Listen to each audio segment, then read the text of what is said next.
The murder of two 9-year-old girls on the outskirts of Brighton in 1986 shocked the country. Little did the families of Nicola Fellows and Karen Hadaway know that it would take a change in an 800-year-old law and 32 years of fighting to get justice for their daughters.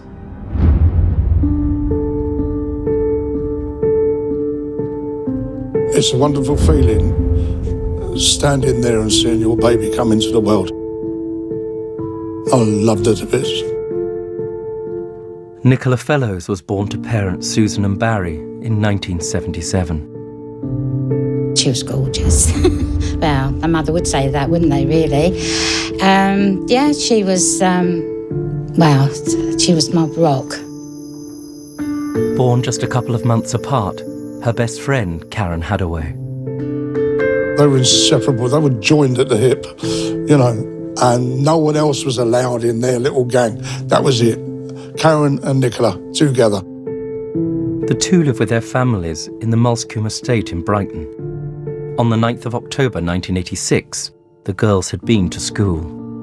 She came in, she changed her clothes, and then she went out. She said, "I'm going across the road." Content the girls were fine, Susan left them playing. Sometime later, Karen's mum Michelle turned up in panic at the house. Michelle came along about 5 o'clock and asked me if I'd seen Karen. I said, yeah, she was over the road talking to Nicola. She said, she should have been in having her dinner. I thought, oh my God. And that's when we found out they were missing over the park, through the streets, asking people if they'd seen the two girls. Nobody's seen them. And some boy who lives along the road from us said they seen Karen in a tree over the park, but he didn't see Nikki. So we rushed over there and calling. By this time, Barry had arrived home from work. Initially, he wasn't concerned. I said, they'll be home in a minute. EastEnders and Top of the Pops is on. They're bound to be here. They'll be here soon. But no, it didn't happen, did it? And a phone call was made to the police. I had a massive fit, so I had to go to bed. Barry suffers from epilepsy, and so his fit meant he had to leave the search to Susan and Michelle. The police and neighbours joined the hunt for the girls, which went on right through the night. We'd gone in a car to look all the way around Wild Park, but she don't like the dark. That's what made me think, why is she out there in the dark? Because she didn't like the dark at all. I expected to wake up and find my little girl sitting there beside me holding my hand, because that's what she did. She was my little nursemaid. It's difficult. Then morning came, and then, thank God, something awful's happened. Barry's brothers, Nigel and Kevin, had travelled up from London to join the search.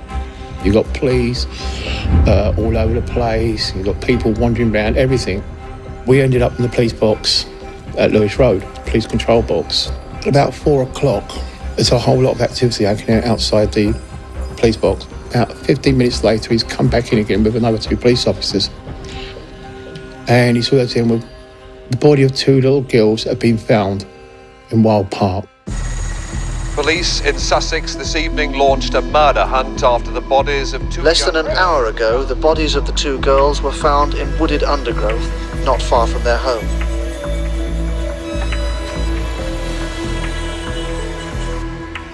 And he said, Mr. Fellows, I'm afraid I've got to tell you. Now, I didn't even let him finish. I knew what he was going to say.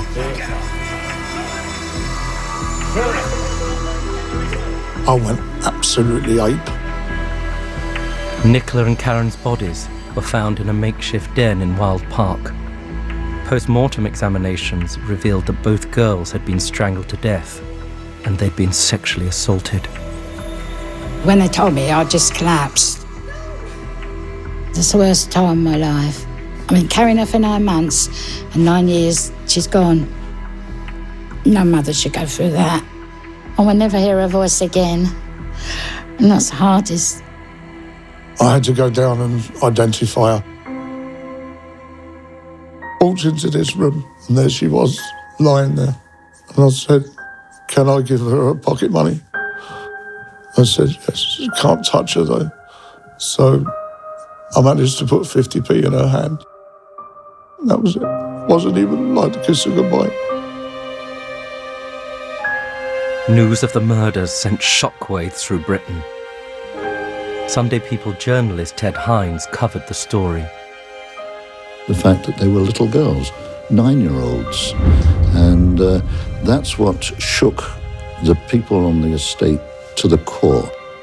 There was fear and anger. Fear because at that stage the killer had not been found, and anger at the way these two little girls had been murdered.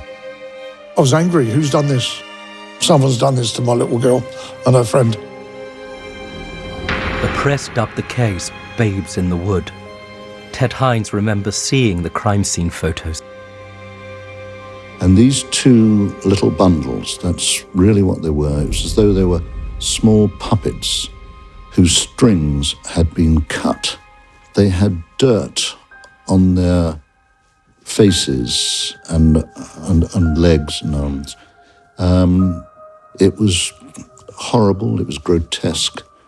I'll never forget it. On the 31st of October 1986, police made an arrest. 20-year-old local roofer Russell Bishop. Bishop was known to Nicola's family. Yeah, he was one of the lads, you know, acquaintance type, you know. He wasn't a fully fledged friend. And I thought, nah, no way.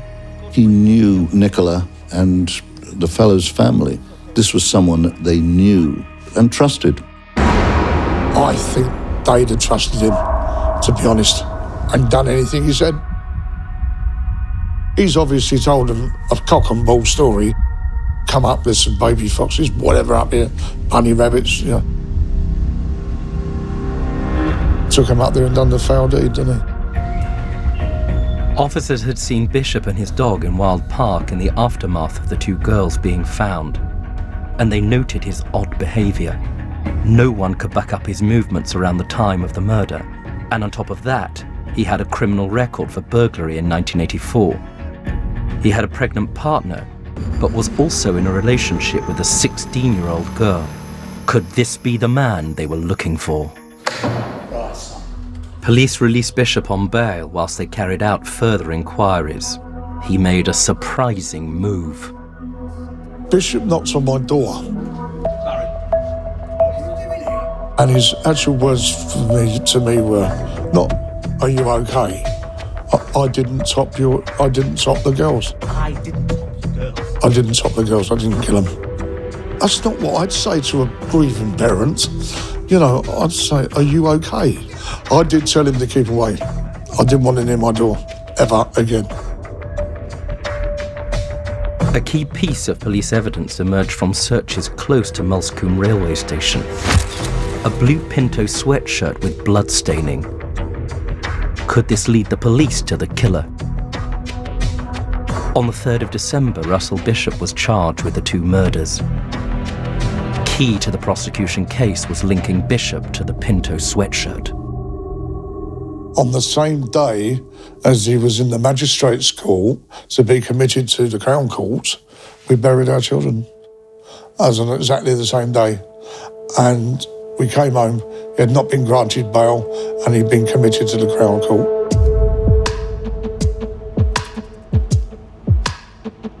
Bishop's trial was heard at Lewes Crown Court.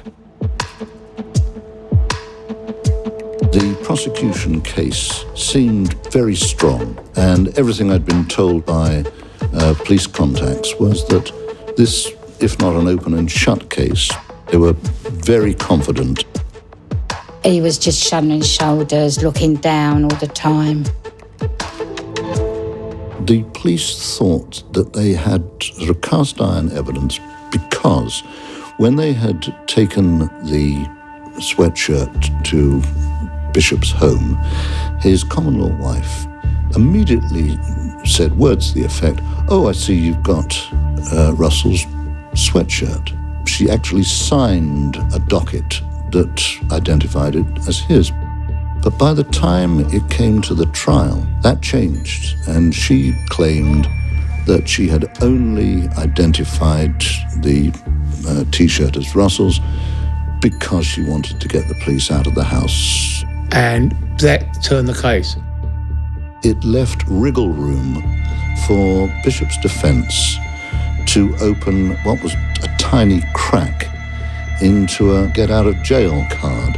And then it's like that.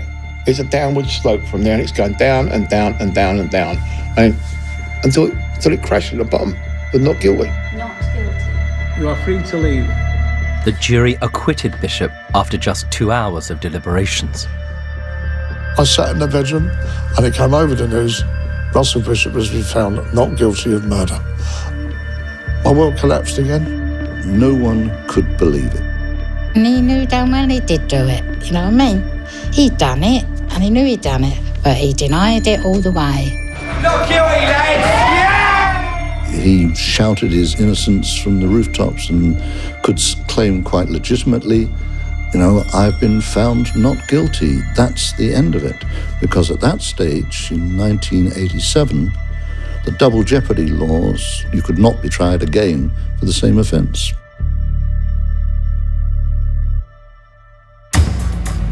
Coming up, Bishop had got away with murder. He was now untouchable from the grasp of police and the long arm of the law. Suddenly, the news came through that he'd been arrested for the abduction, assault, and attempted murder of a 7-year-old little girl. Unbelievable.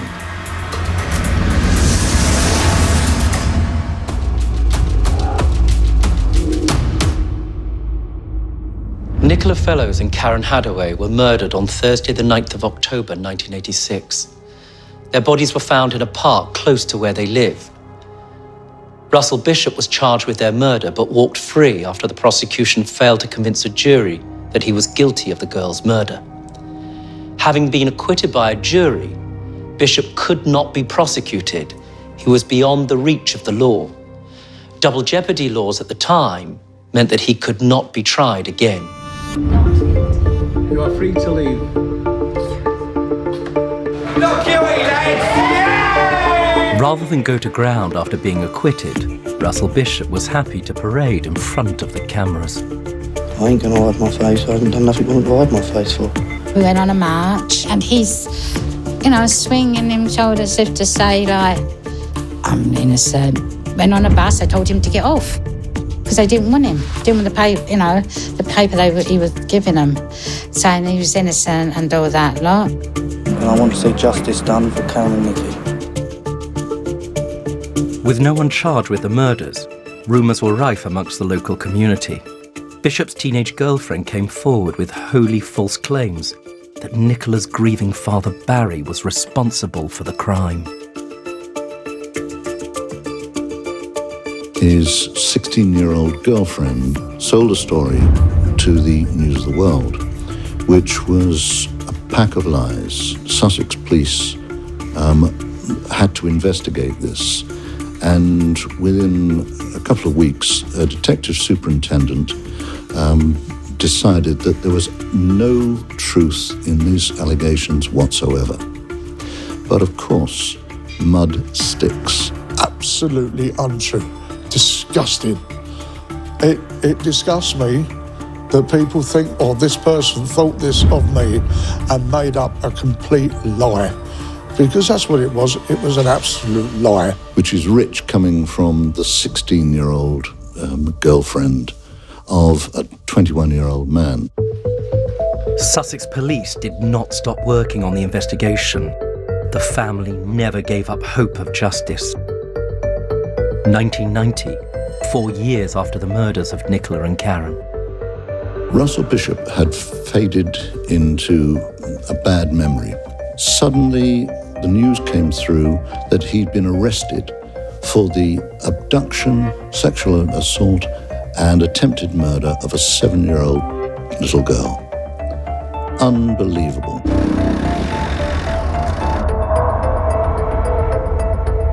The 7-year-old was snatched as she was roller skating towards her home on the Whitehawk estate in Brighton. She was bundled into the boot of a car and driven 14 miles to the Devil's Dyke beauty spot. There, it's alleged she was strangled until she was unconscious, stripped naked and then sexually assaulted. She was finally thrown into thick gorse bushes and left for dead. The little girl, who had survived against all the odds, had identified him, picked him out at an identity parade.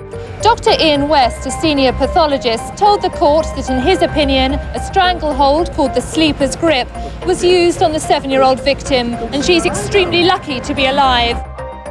He just got away with murder. And he went and done the self-same thing to another little girl. Evil to the core. Horrible man. We knew he was going to do it. We knew full well he was going to do that again, that he's a predator paedophile. Determined to get their man this time, police utilised developments in DNA technology. In the Bishop case, fluids found on the little girl's clothing matched his own with a certainty of 80 million to 1.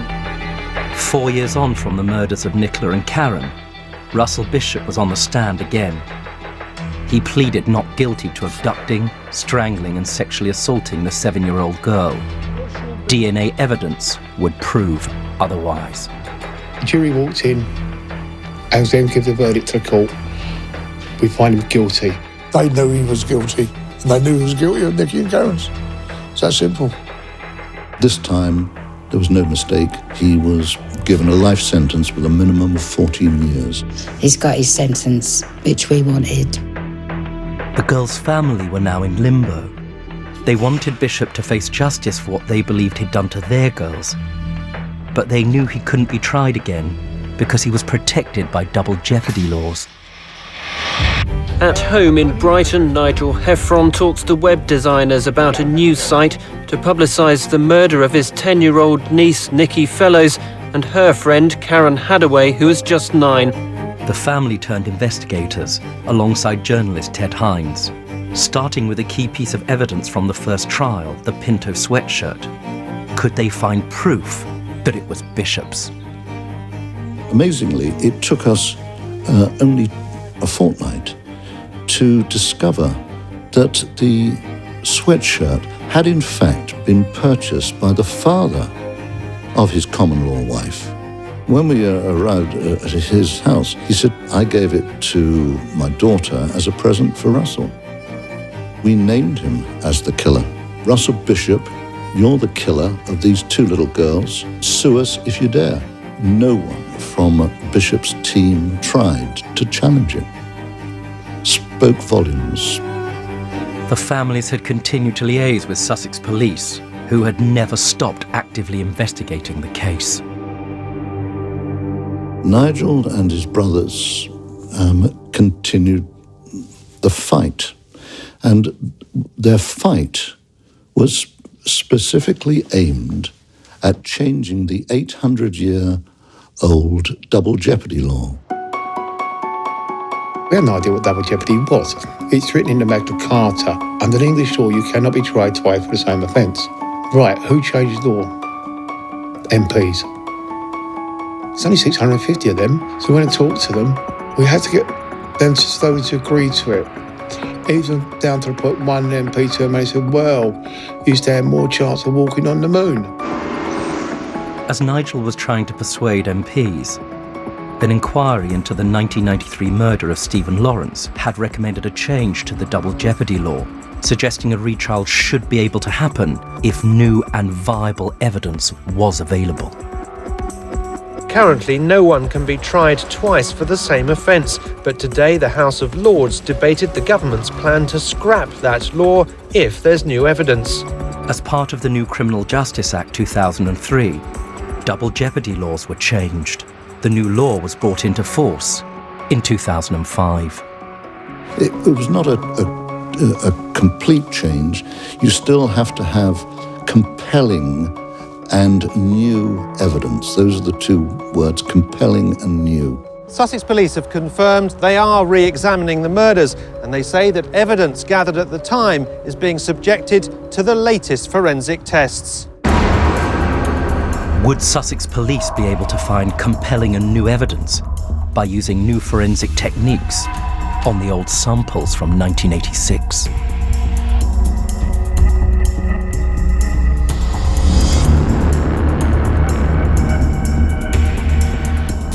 I'm Detective Sussex and Surrey Major Crime Team, and I have a warrant for your arrest. 10th of May 2016. Russell Bishop was re-arrested in prison in relation to Nicola and Karen's murders. The grounds for arresting you are that there is fresh evidence linking you to the murders of both Nicola Fellows and Karen Hadaway, and it is necessary to interview you and take forensic samples from you.